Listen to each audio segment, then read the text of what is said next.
jam 10 malam saya supaya membawa senjata 2 pistol, cung 1, peluru banyak. Terus dibawa ke tempatnya Tommy, rumah sakit, ke sana. Laporan, Pak Latif dengan untung laporan bahwa besok ada ini. Tahu-tahu Pak Harto diam saja. Yana Soeharto itu orang-orang bukan manusia itu. Namanya Soeharto. Nah, anak anjing, kiri kalau bahasa sininya. Mengucilkan PKI itu bukan tugas negara. Itu penting. Sebab bertentangan dengan Undang-Undang Dasar, Mas. Yaitu yang dinamakan Bhinneka Tunggal Ika. Berbeda-beda tapi satu tujuan.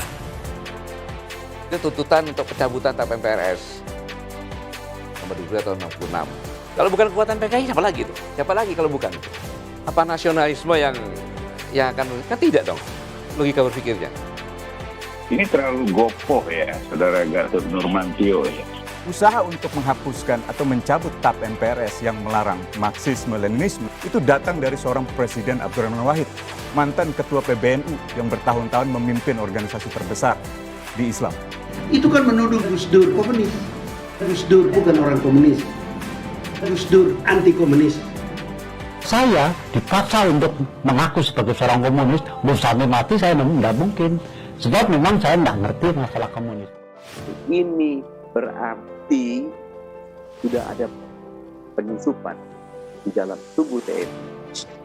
Kenapa takut? PKI aja ditakuti. Apa yang disampaikan oleh mantan Panglima Jenderal Gatot, saya kira memang sudah yang keberapa kali ya seperti ini ya. Jadi lebih memprovokasi keadaan, mendramatisir keadaan gitu ya. Kalau untuk kewaspadaan kita ya semua kita harus waspada ya, apalagi tentara itu harus waspada itu. Tapi sebaiknya tidak untuk meresahkan masyarakat, tapi untuk membuat masyarakat bagaimana supaya masyarakat tetap waspada, mengingat sejarah yang ada di masa lalu itu loh. Ya.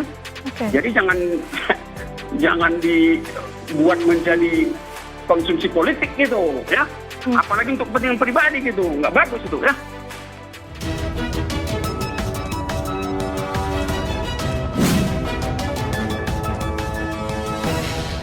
Kita semua pasti tidak asing lagi dengan kejadian gerakan 30 September yang dilakukan oleh Partai Komunis Indonesia pada tahun 1965. Meskipun sudah lebih dari setengah abad lamanya, kenangan itu tak pernah luntur dari ingatan generasi sebelum reformasi.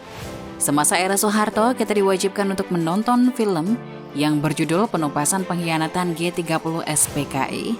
Film yang disutradarai oleh Arifin C. Nur ini rutin diputar saben tahun dan dihentikan setelah rezim Orde Baru tumbang akibat gelombang reformasi 1998. Saya memutuskan untuk menyatakan berhenti.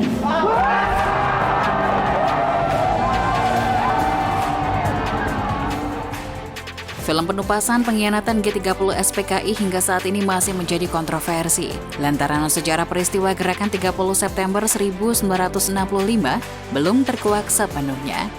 Sinema yang diproduksi Perum Perusahaan Film Negara atau PPFN pada tahun 1984 ini kerap disebut sebagai propaganda ala rezim Orde Baru pimpinan Presiden Soeharto kala itu.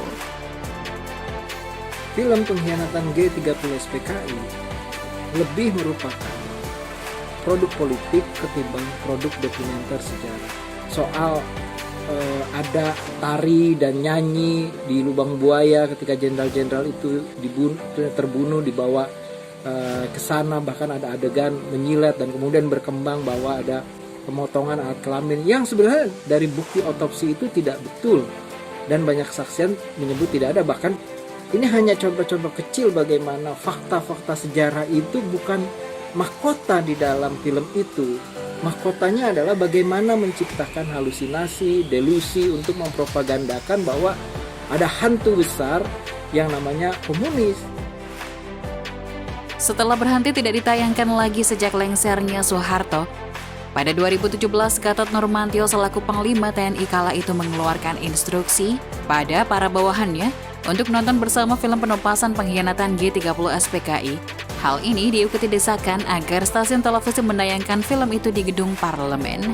Gatot telah memaksa bangsa ini mengenang kembali sejarah kelam perpecahan bangsa pasca kemerdekaan. Belakangan banyak pengamat menduga perintah Gatot itu adalah suatu usaha membangkitkan isu lama demi ambisinya agar mendapat dukungan dari masyarakat. Gatot ini gemar sekali memainkan isu PKI, bahkan bisa ditebak setiap September tiba, Jenderal Gagal Total pasti akan muncul dengan isu basinya. Kemunculan Gatot dengan narasi basinya itu mirip dengan fenomena munculnya iklan sirup marjan di TV-TV yang menandakan bulan Ramadan akan segera tiba.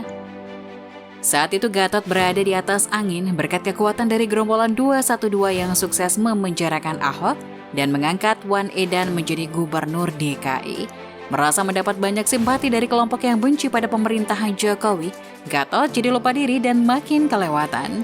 Dalam sebuah acara televisi, Gatot mengatakan jika yang minta dicabutnya TAP MPRS nomor 15 tahun 1966 adalah PKI. Siapa lagi kalau bukan PKI, ungkapnya.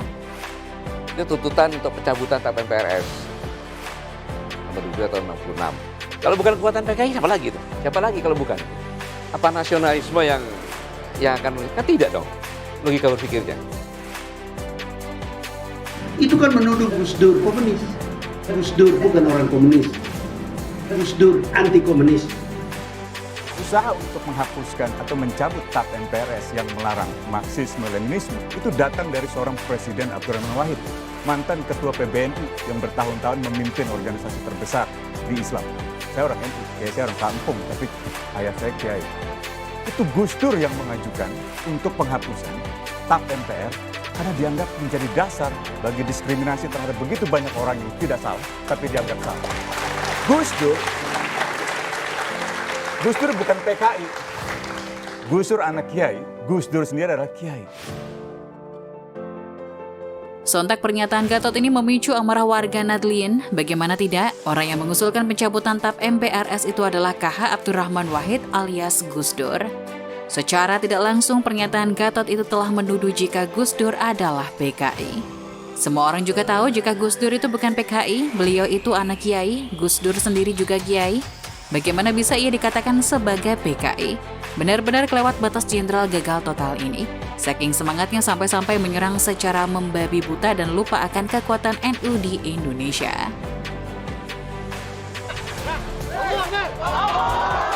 Tapi saya minta masyarakat supaya tenang dan masyarakat supaya damai. Penulis tak bisa membayangkan bagaimana jadinya jika orang-orang NU mempunyai sifat yang sama dengan gerombolan pengacau yang dipimpin Bib Rizik. Mungkin Gatot ini sudah dijadikan rujak untuk makanan lele oleh jutaan santri NU. Untung saja, orang NU itu tak suka kekerasan. Mereka hanya membuat catatan saja jika Gatot pernah menyerang ulama karismatik pemimpin kaum Nadlien. Jadi bisa dipastikan kapanpun Gatot berusaha untuk mencari panggung, kami pasti akan mengingatkan saudara NU kami agar tak lupa jika Jenderal Gatot itu tipikal orang yang menghalalkan segala cara demi ambisi karena telah dengan keji menfitnah Gus Dur sebagai PKI. Bagaimana menurut Anda? Yuk berdiskusi di kolom komentar. Jangan lupa like dan bagikan video ini ke media sosial kalian. Terima kasih sudah menonton sampai akhir. Sampai berjumpa di lain kesempatan.